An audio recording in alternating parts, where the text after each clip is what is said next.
দেখো আমি একটা নতুন রেসিপি নিয়ে হাজির হয়ে গেলাম।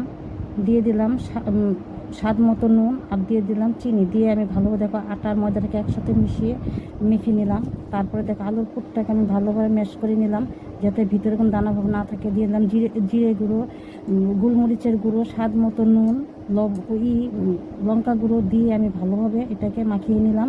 এখন একটা রুটি আমি করে নিলাম, তার উপরে পুর দিয়ে আমি ভালোভাবে এটাকে বিছিয়ে দিলাম। দেওয়ার পরে ভালো করে সিল করে নিলাম। এখন চৌকো করে আমি কেটে নিলাম, নিয়ে আমি ভালোভাবে সেভ করে নিলাম। এই দেখো একদম সুন্দর চারকোনা, দেখো একদম উল্টে দিবা, নিচের দিকে উল্টে দিলে একটা কামরাঙার মতো সুন্দর একটা সেভ হয়ে গেল।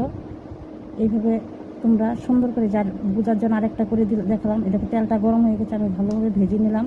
এই দেখো উপরটা কেমন আমার মুচমুচে, আর ভিতরটা দেখো কি সুন্দর নরম হয়েছে। এইভাবে তোমরা বাচ্চাদের টিফিন বানিয়ে দিবে, তোমরা সবাই ভালো পাবে বাচ্চারা।